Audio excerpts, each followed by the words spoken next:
All right, we're here with head football coach Russell Gaskamp. Week 9 coming up. The Ravens head to New Haven. First, let's talk about AIC over the weekend. I know there was some stuff you liked, some stuff you didn't like. Let's start with what you liked. Well, I mean, I think we were competitive throughout most of the game. Our defense, while we still gave up too much on the ground, but we were in position to make some plays. We just didn't make some tackles. But I really liked the fact that they got a couple stops early in the game in the red zone. They kind of kept our offense in it when our offense really struggled in the first half of the game. So that was nice to see. But, it was a good competitive game until, kind of the very end of it. Our guys fought and played hard the entire time. We're getting better, especially I've seen some moving forward on the defensive side of the ball. And, offensively we're struggling right now, but, just got to keep trying to get those guys to play at a higher level. So. As for things you didn't like, I know another tough day for the offensive line. Yeah, we struggled. We had a hard time keeping their front seven out of the backfield. I think some of it was just more. Some stuff was almost more mental bust than just physical losses. But regardless, Drew, who's obviously not the healthiest guy in the world right now, was kind of a sitting duck at times because we didn't protect and play well enough in the offensive line, and so. I was disappointed to see that. I made it pretty clear to that group. I'm hoping that they bounce back and respond well better this week. So you make that clear to them after the game, turn the page to this week. What do you address with them this week in practice? Well, I also think that it was important for them to understand there was a couple of momentum shifts in that game. We go in, we're down by 14 at halftime. Our defense gets turnover. We hit the immediate score, make it 14-6. And then we have two special teams plays in a row that hurt us. We missed the extra point, and then give up a long return that they immediately turned into a touchdown. Where we had a chance to get the momentum, and one more stop, one more score, make it 14, tied up at 14. Then all of a sudden, all the momentum got taken away because we didn't do a good job of covering the kick. It's a 60-minute game, right now, and there's still, every play matters to where.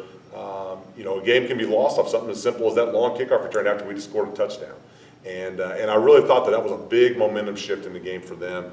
So you got to get those guys to understand, man, you're playing a whole 60-minute game and everything's important and everything matters. So let's talk a little about conditioning and depth this time of year. Obviously, it's a team full of freshmen, and you're now heading into week 9 of the year. You're a little banged up with a young team. So that's kind of problems on top of problems almost. I mean, number one, we knew that would be the case. We don't have the numbers right now and the quality depth right now that we will down the road. We're going to be a larger squad even next year.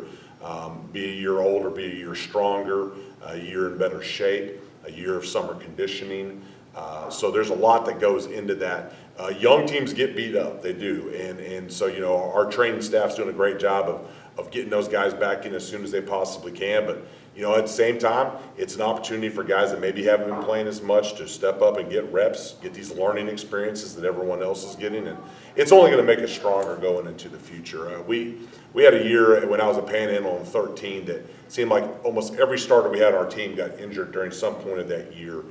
We'd be going in at halftime and making adjustments with saying, hey, I know you have never done this before, but hey, you got to go do this on kickoff or kickoff return or whatever.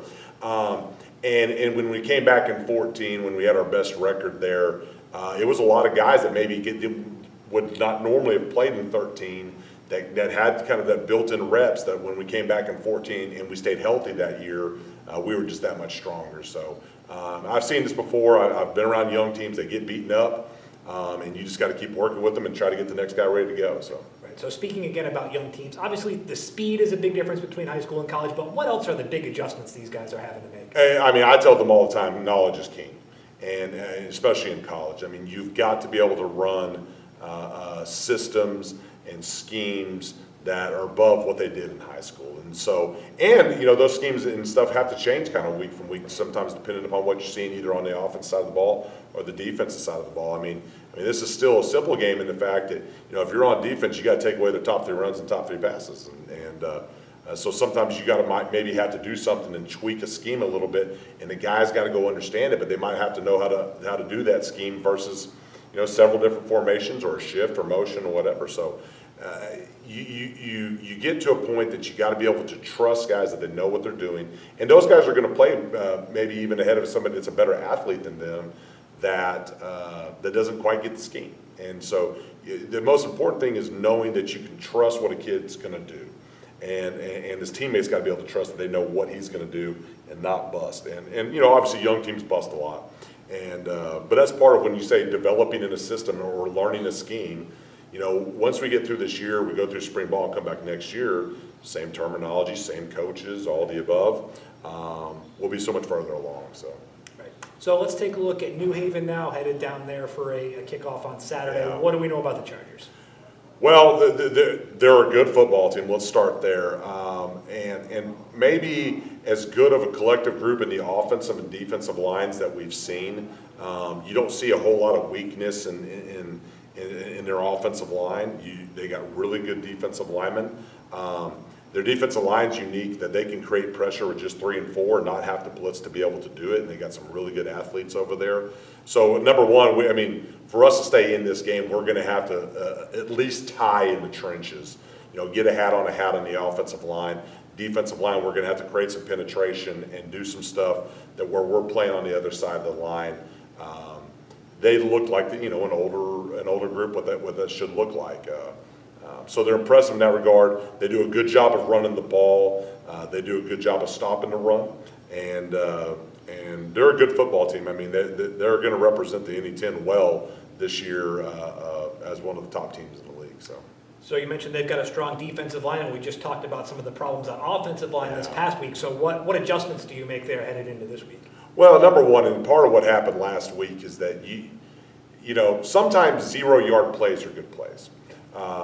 Sometimes when you see a weird twist or a weird blitz or something, and you can just get it matched up enough to get back to the line of scrimmage without having that -6-yard run. We had some of that in the game the other day, and we're not good enough offensively right now to be able to come back from 2nd and 16. If we turn a guy dead loose at the point of attack and run a stretch right at the guy, So we had some mental busts like that. So we got to start with getting a hat on the defensive line, not have those quick losses in the backfield. They have some guys that can create quick losses. So we've got to start by handling those guys first before we worry about getting up to second level in that regard.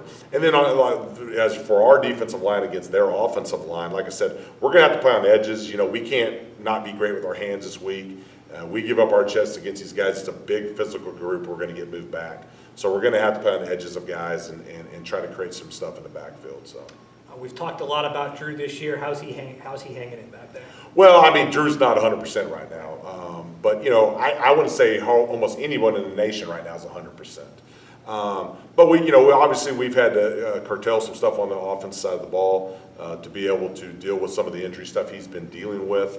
But he's a tough kid. He's the kind of guy you want to go to battle with. The kids really respect him and what he's been doing to continue to play for us. It's our job as coaches to be able to put our guys in the most successful position possible, keep him upright. Even over the last couple of weeks when we've kept clean pockets for him, he's made plays in the passing game. But we haven't done a great job of that over the last couple of weeks, and so we've got to figure out how to do that. All right, last question. Most important thing, what's at the top of the checklist this week? Well, the line of scrimmage is going to be really important. I think that's the thing that sticks out the most to me is how good their offensive and defensive lines are. So we're going to have to be competitive in that area. And then, we've got to keep Drew upright and give him some chances to make some throws. And then, I felt like a big difference in the game this last week when it came down to whether or not we were going to really have a chance to win was playing on special teams. I thought we had a couple of pretty good special teams games in a row. We did not play great on special teams this week, and that's going to have to improve. All right, he's head coach Russell Gaskamp. The Ravens are at New Haven on Saturday, noon start in West Haven, Connecticut. If you're in the area, we'll see you out there. Thanks, Coach. Hey, appreciate it, man.